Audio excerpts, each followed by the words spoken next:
Majority Leader. Before I begin my remarks, I see my dear friend, the President, sitting there, the Senator from Nevada, and I'm just thinking last night as we watched Harry Reid leave the Senate for the final time.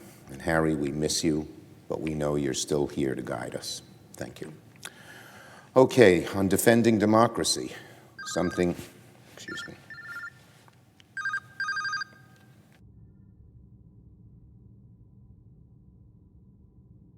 On defending democracy, something Leader Reid would have been passionate about if he were still with us here, and he's telling us that now. Over the next few days, the United States Senate will face a critical and unavoidable question. Are its members going to act to protect our democracy and protect voting rights, or will its members choose the path of obstruction, inaction, and side with the big lie overtaking our precious experiment in self-rule? We had two professors come to us 2 days ago, the authors of How Democracies Die. And one of the main ways that democracies die is when one political party refuses to accept the results of an election that was run freely and fairly. That's what's happening here. They showed how important this is and how there is unfortunate historical precedent in doing what we did. And earlier this week, President Biden made that clear. He made clear to the nation and to all of us who serve in the Senate that the time to answer the question about whether allowing the big lie, so ruinous to a democracy, to overtake our precious experiment in self-rule will prevail. As the Senate has done many times in its history, it must soon act again to safeguard democracy from the dangers of the present day, the power of dark money, voter suppression, and efforts to subvert the democratic process from the bottom up. I commend President Biden for offering a strong speech, and I look forward to having him join Senate Democrats later today at our caucus meeting to discuss the path forward.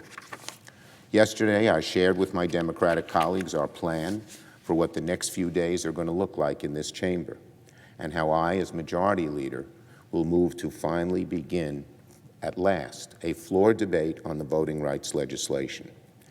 Later today, the House of Representatives will pass a message that will include the language of the two bills Republicans have filibustered for months, the Freedom to Vote Act and the John Lewis Voting Rights Advancement Act. As permitted under the existing rules, we will have the ability to proceed to the legislation and debate it on a simple majority basis, something that's been denied to us 4 times in the last several months because Republicans didn't want to move forward. Then the Senate will finally hold a debate on the voting rights legislation for the first time in this Congress, and every senator will be faced with a choice of whether or not to pass this legislation to protect our democracy.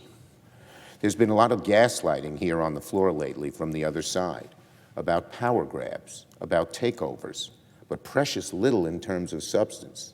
I've not heard them mention what Republican legislatures are doing. That's not the thrust of their speech. They say, oh, it's a power grab, oh, it's a takeover.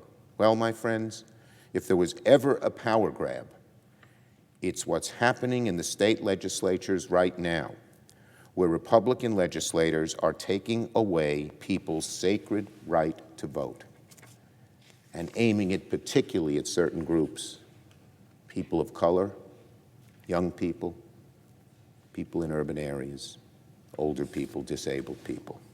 So let me remind my colleagues what these bills actually do. The Freedom to Vote Act and the John Lewis Voting Rights Advancement Act are balanced, effective, and common-sense bills that build on the work that this chamber has done in the past to protect democracy. And it was often done with bipartisan votes. The transformation of the Republican Party in the era of Donald Trump is apparent and nasty, and most importantly, real dangerous to our democracy.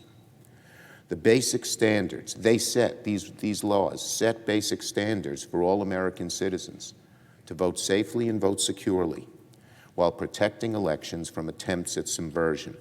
What is wrong with that? How is that a power grab to allow people to vote? It's the people who should have the power, not politicians in state legislative bodies to take it away. The bill also fights against the power of big money that has cascaded into our system, and so much of it now being used to try and intimidate legislators, senators, congressmen from preserving this right to vote. And the bill ends partisan gerrymandering. We've all seen situations, the legislature of Wisconsin, the state assembly, where 53% of the people voted for Democratic legislators in 2020, but only about a third of the seats are Democratic due to the severe nature of this gerrymandering. And so importantly, these bills restore the critical pre-clearance provisions that were once part of the Voting Rights Act that many of my Republican colleagues supported in the past, which a conservative majority on the Supreme Court shamefully gutted roughly a decade ago. Democrats have tried for months, to convince our Republican colleagues to join us on a bipartisan basis to begin debate on these bills, to no avail. We presented these reasonable, common-sense proposals, as I said, many of which had been voted on by Republicans in the past. We presented them on the floor in June, August, October, and November. Each time, I promised my Republican colleagues they'd have the opportunity to voice their concerns and offer germane amendments. I wouldn't limit the germane amendments that they wished to offer. We have lobbied Republicans privately and tried to engage them in both the Senate Rules Committee and the Senate Judiciary Committee. Every step of the way, we have been met with near total resistance. To date, none of our efforts have produced any meaningful engagement from the other side of the aisle. But, Madam President, members of this chamber were elected to debate and to vote, particularly on an issue as vital to the beating heart of our democracy as this. I have said for months that just because Republicans have refused to work with us to protect voting rights does not mean Democrats would stop working to move forward on our own. The matter is simply too important. It is the wellspring of our democracy, the right by which all other rights are secured, voting. I'm reading the biography of Grant by Chernow. The number one thing the Southern segregationists, who happened to be Democrats at the time, wanted to take away from the newly freed slaves was the right to vote. They knew that if black people didn't have the right to vote in the South, they'd have no power over our laws, no power of where resources go, no power to decide the directions of the country. And that was the number one thing they wanted to prevent.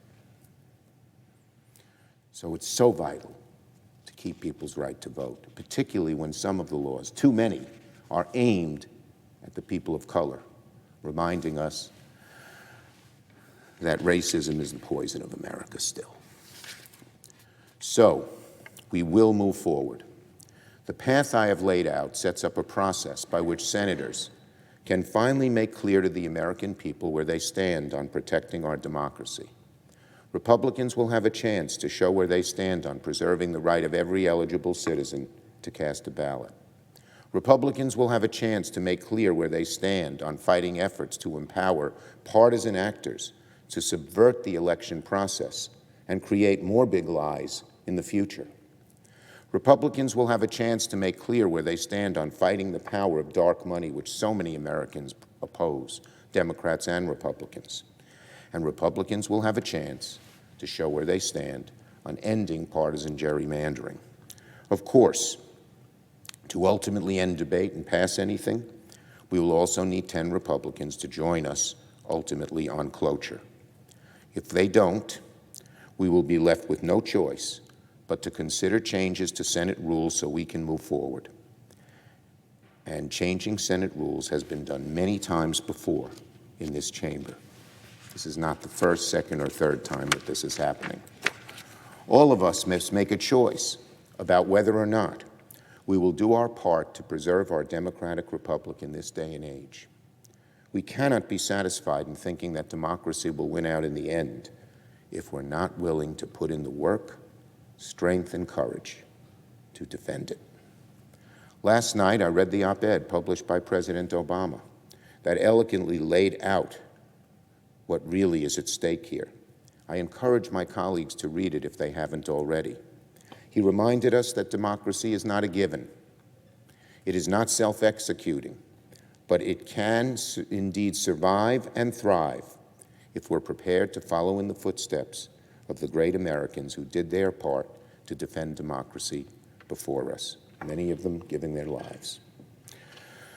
We are now being called upon to do our part, and I now ask unanimous consent that the Obama op-ed, which I will bring to the desk shortly, be placed in the record. Without objection.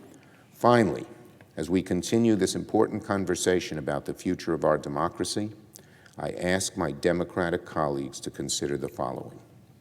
If the right to vote is the cornerstone of our democracy, then how can we in good conscience allow for a situation in which the Republican Party can debate and pass voter suppression laws at the state level with only a simple majority vote, but not allow the United States Senate to do the same? Let me repeat that. If the right to vote is the cornerstone of our democracy, then how can we in good conscience allow for a situation in which the Republican Party can debate and pass voter suppression laws at the state level with only a simple majority vote, but not allow the United States Senate to do the same? In the coming days, we will confront this sobering question. I yield the floor. Note the absence of a quorum.